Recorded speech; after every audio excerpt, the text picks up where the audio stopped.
So what is isobaric process? An isobaric process is a thermodynamic process taking place at constant pressure. The term isobaric has been derived from the Greek words iso and baros, meaning equal pressure.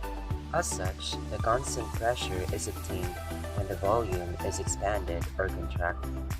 This basically neutralizes any pressure change due to the transfer of heat. In an isobaric process, when the heat is transferred to the system, some work is done. However, there is also a change in the internal energy of the system. This further means that no quantities, as in the first law of thermodynamics, become zero. An isobaric process example includes the boiling of water to steam or the freezing of water to ice. In the process, a gas either expands or contracts to maintain constant pressure, and hence the net amount of work is done by the system or on the system. So remember, an isobaric process is a thermodynamic process that takes place under constant pressure.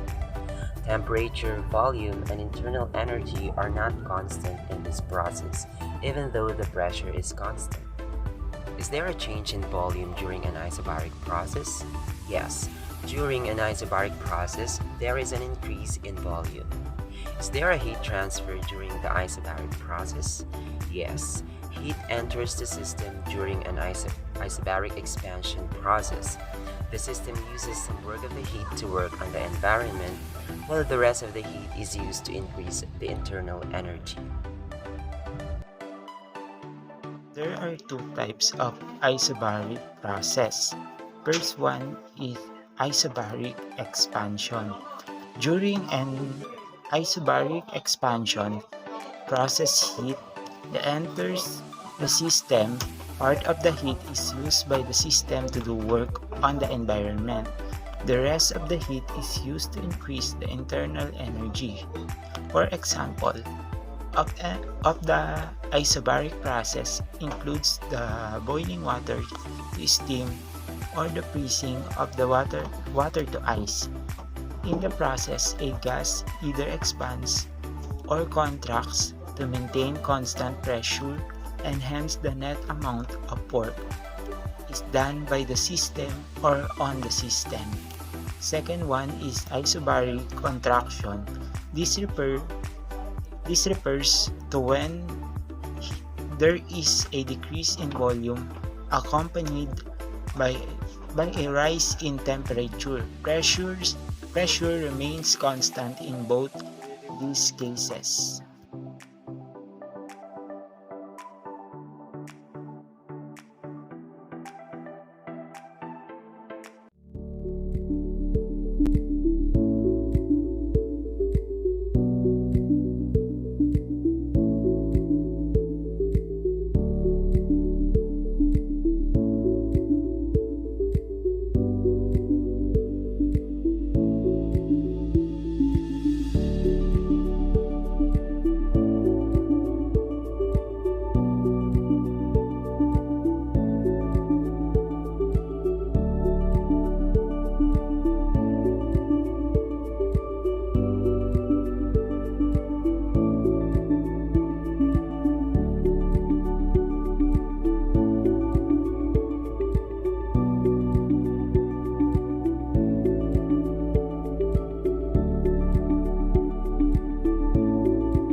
How the heat transfer. The isobaric process is known as equal pressure. When the water is boiled, the heat energy is transferred to the molecules of water, which begin to move more quickly. that molecules they form gaseous molecules of water vapor, which float to the surface as bubbles and travel into the air. The reason why the balloons rise up because of the molecules inside of the plastic bottle absorb the heat from the heat transfer to the boiling water. Thermal energy happens. Putting the bottle in hot water causes the air molecules inside to heat up and begin taking up more space. That's called thermal expansion, causing air to enter the balloon and inflate it. When you move the bottle into the cold water, the air molecules cool back down and take up less space, known as thermal contraction. Work done by a gas in an isobaric process. The work done is found from the equation work is equal to final volume over initial volume multiplied by pressure and the change in volume of the gas. Since the pressure is constant in an isobaric process, the integral becomes work is equal to initial pressure integral by final volume over initial volume, then change in volume of the gas is equal to initial pressure, then final volume minus initial volume.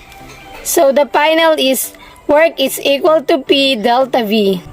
If the gas expands, final volume is greater than initial volume, so the delta volume is greater than 0 and the work done by the gas is positive.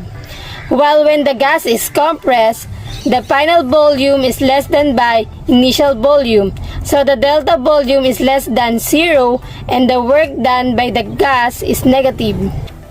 The work done by the gas is represented on the PV diagram by the rectangular area under isobaric path on the diagram. Whether the area is positive or negative, it depends on whether the gas is expanded or compressed.